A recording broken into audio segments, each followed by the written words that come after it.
Matagal na sa ospital ang inay. Siguro mga 2 weeks na. Tapos, nung isang araw, nakatanggap ako ng ganitong message. Nakakatuwa. Tinalo ng bakterya ng inay. Ay, wala, slow motion ka na naman. Oo, Hi! Thank you, Lord! Baka makapili tayo ng kotse niyan. Sana naman, oo, yung, kung hindi man talaga kayang pagalingin ng 100%, at least iba-iba. Hello, Mami! Hello! Makakauwi na raw kayo bukas. Sana'y matiis niyo yung kaunting mga kirot-kirot at mga pain. Ang mahalaga, wala yung bakteriyang kumakalat sa loob. So, tiisin na lang natin yung mga kaunting sakit na nararamdaman, Mami. Yan eh. Ay, tuwa-tuwa, oh. Tuwa-tuwa.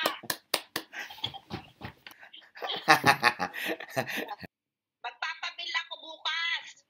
Tapos pag may final bill na kami, pupunta ako ng PCS ko. Baka makakahingi kahit magkano.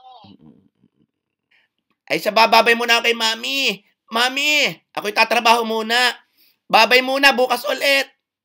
At iipunin yung perang pambayad sa ospital. Huwag kayong mag-alala sa gastos. At kahit nga ibenta kong aking puri, basta kayo gumaling. Mag-alala sa gastos. Kahit ibenta niya ang kanyang puri. Okay, love you, Mami. Pakis muna ako. Thank you, Lord. Okay, Emma, bye-bye. Thank you. Thank you. Of course. No probs. No probs. No problem. Kung wala daw kayo, hindi sa magtutubos sa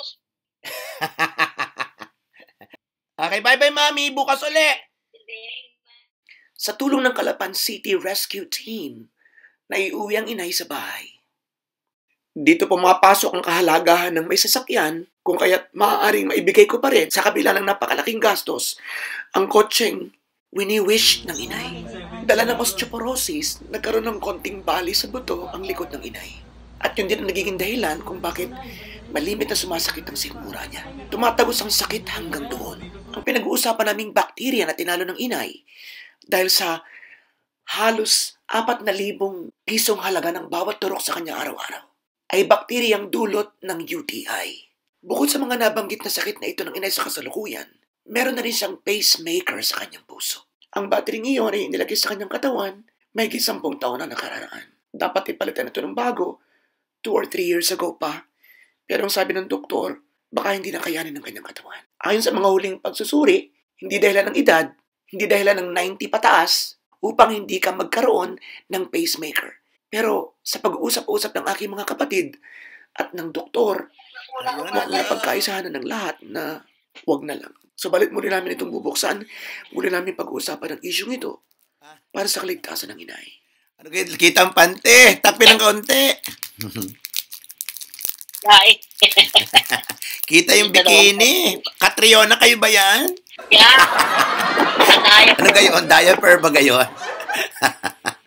Inay, kumusta kayo? May daw. Nakaka-recover? Kasi bago mo matapos ang painom ng gamot, ayaw uminom. Ay, sus ko po. Sikmura ko. Paano nga hindi kayo sasakan sikmura? Ay sala sa oras ang inom ng gamot. Yung binti ko yun. Ganun lagi na. Hindi naman nainom ng gamot. Sala sa oras. Inay, konting tiis naman sa gamot para kayo tuluyang gumaling. Magkano binayaran natin sa ospital, inay? Kaya kailangan na meron kayong nainom. Lang sa ospital. Ang itinuturok sa inyong gamot araw-araw ay 4,000. Oh. Bigay 100,000 ang gasto sa inyo ni Obet. Oh. Basta kayo iinom lang ng gamot. Gamot. Yun lang ang hinihingi ko inilalaban di laban tayo ng laban, inay. Para matagal pa tayo magkasama. Hindi ba ga? Masama yata ang pakilasa. Wala. Paano pinainom ng gamot kaya gayon? Pag-iinom na ng gamot ay kwan. Maraming excuse. Naku naman, Mami. Ay, uuwi ako ng April, malapit din, 2 buwan na laang. 2 months na laang man din. Ako'y uuwi Wala na. lang daw to. Hmm.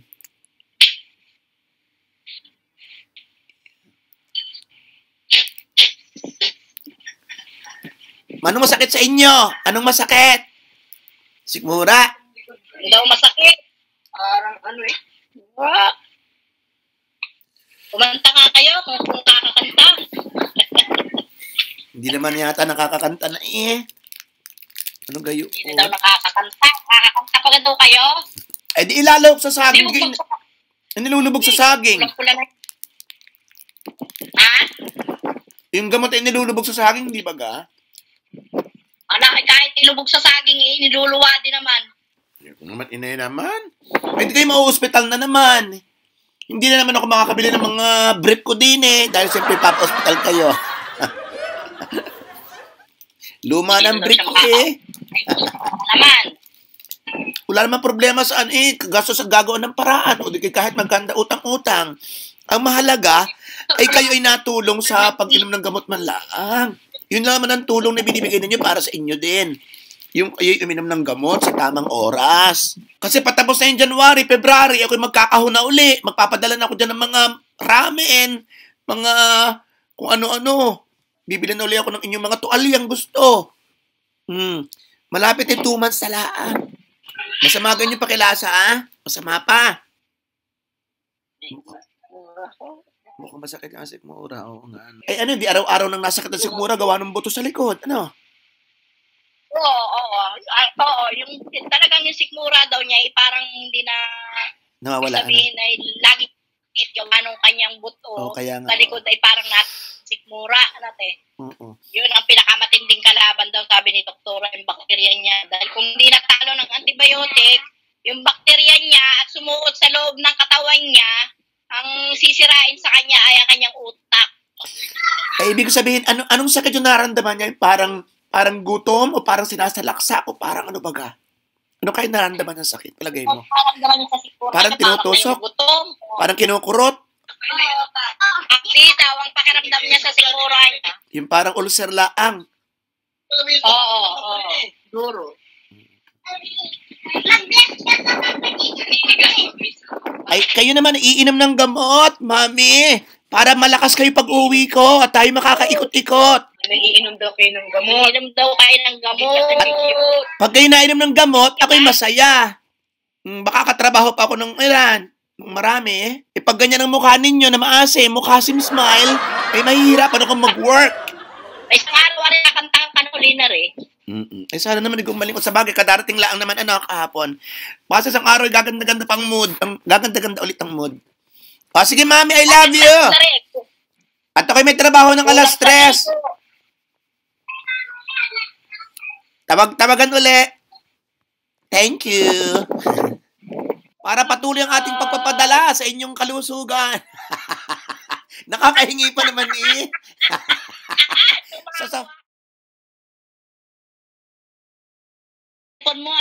Yung inaasahan kong paglakas ng inay sa mga susunod na araw ay kabaliktaran. Kausap mo? Ang tawag ko sa kanya ngayon ay nagbigay sa akin ng lungkot dahil mukha siyang mas mahina. Okay. Sa totoo lang. Hindi kami masyadong magkarinigan, so sabi ko sa utol ko na kumaharing lagyan ng earphone para mas malinaw ang aming usapan at mas makausap ko siya ng direkta. Hello, inay! Inay? Hello, inay! Hello, inay! Naririnig ninyo? Ilang taon na kayo? Ilang taon kayo? Ilang taon kayo ngayon? Ilang taon? Hindi niya naririnig. Eh, kayo gayon nainom ng gamot. Naririnig niyo ako. Kayo gayon nainom ng gamot. Pakinig niyo, sila sabi. Nainom ga kayo ng gamot. Hindi yata naririnig.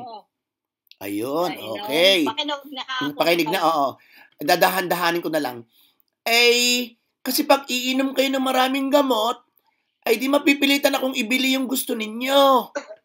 Kung meron ka kayong hinihiling, ay di ibibigay ko. Abay, malay ninyo nga. Kasi nga pag nakikita kong kayo'y malakas at tipong pwede pang mamasyal, mapipilitan akong isang lang aking kagandahan at bumili ng kotse. Ay, huwag dadambahin ang lola. Baka nahihirapan. Kiss laang, kiss. Kiss. Kiss daw, kiss. Wow. Malapit ang dating ko, gusto ko kayo ay malakas. Sabagay, hindi naman mawawala ng mga sakit-sakit natin. Pero ang mahalaga is nainom kayo ng gamot para masigla-sigla tayo lahat. Kasi pag masigla kayo, ay ako'y masiglang magtrabaho. Pag kayo'y ganyang malantutay, ang tawag diyan, mahina, mukhang mahina, ay mukha din akong mahina. Ayun naman siguro ibang gamot ay pwede na lang pukpukin at ilahok sa gatas, pwede na lang durugin ng martilyo. Oo, di gayon na nga ginagawa. Ganun na lang ang parang inaano. Di kayo tuwing ako'y nauwi. Halimbawa, uuwi ako ng April. Eh di kayo isang buwan pala ay nagpapadala na ako ng isang kahong malaki. Hindi ba gaho? Ay anong gusto ninyong ipasok ko sa kahon na gusto ninyong para sa inyo? Anong gusto ninyo? Di kayo lagi na lang kayo nahingi ng tuwalya. Nung huling uwi ko, ang inyong hiniling ay parang blouse. At saka duster, hindi ba duster? Inihanap ko kayo ng duster Oo, duster nga. Ay ngayon, ano ang gusto pa ninyo na pwede kong isama doon sa box? Mga kwan, yung panlamig. Jacket o sweater. Okay, walang masyadong dalang cash dahil nagkagastusan nga. Pero as usual, laging tambak ang tsokolate. Paalisa lamang ako, meron pang pailan-ilan, di ba ga? So tambak ang tsokolate at ramen. Eh di kung anong gusto ninyo, pwede kong bilhin. Kayo para kayo nahihirapang huminga, kayo ayos ang paghinga. Ayos ang paghinga ninyo.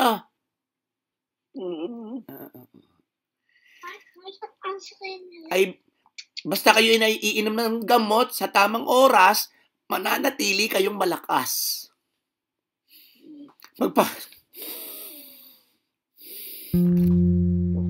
Bakit ka naiyak? Naiyak. Si Opit, ayan, naiyak. Hindi Parang mahina sa ngayon. Iinom kayo ng gamot. Oo. Hindi na bali yung kung magkano, kung ano man ang mahalagay na inom kayo. Kung mura ang gamot o mahal ang gamot, gagawa ng paraan. Ang mahalaga, iniinom ninyo ang gamot. Dahil gusto kong pag umuwi ako dyan at ako i-retire na halimbawa after 5 years, gusto ko nang umuwi ng Pilipinas at mag-vlog na lang ako. Gusto ko yung nandyan pa kayo.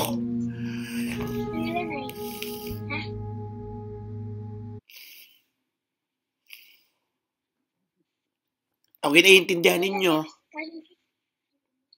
Naiintindihan ninyo ako? Gusto kong pag-uwi ko, kayo ay malakas pa.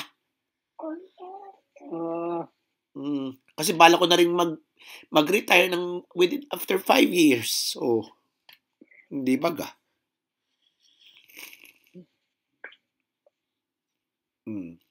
Di, makakapamasyal-masyal pa tayo at makakaikot-ikot.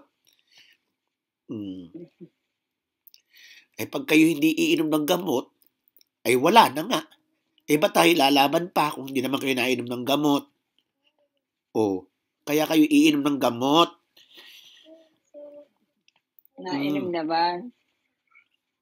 Wala akong pamilya. Di kayo lang ang aking pamilya. Dahil ako'y dalaga. Wala akong asawa. Wala ko siyang pamilya, siya na yung dalaga. Kayo lang pag kayo ay nanghihina ng gusto, di kaya ako'y masyadong malulungkot. Okay? So sige na, ito kayo mag-vlog pa para tayo merong mga pambili ng kung ano-ano. Mahina yung kita ko ngayon. Yung December kasi malakas. November, December kasi panahon ng Miss Universe. Marami tayong viewers. Ngayong January, medyo mahina. Tapos sa Miss Universe Kaya baka kitain ko lang ng January, February, mga 4-5 lapad. Hindi kagaya ng November, December. Halos 50,000 ang kinikita ko na extra. Ngayon, mahina na uli. Lalakas uli ito ng April. Yung pag-uwi ko diyan. Yung pag-video natin. Malaking inyong magic, inay, kung bakit marami akong mga taga-suporta. Kalimitan ng supporters ko from different parts of the world, kayo ang gustong makita. Lagi akong nire-request. Marami kayong tagahanga. Naririnig din niyo ako. Ayun.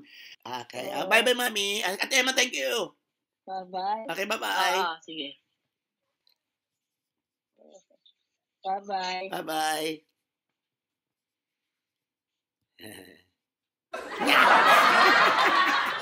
Ang pinali. Sahod na rin. Hindi nakakalimot ang sahod. Okay, bye-bye, Mami. Palakas kayo.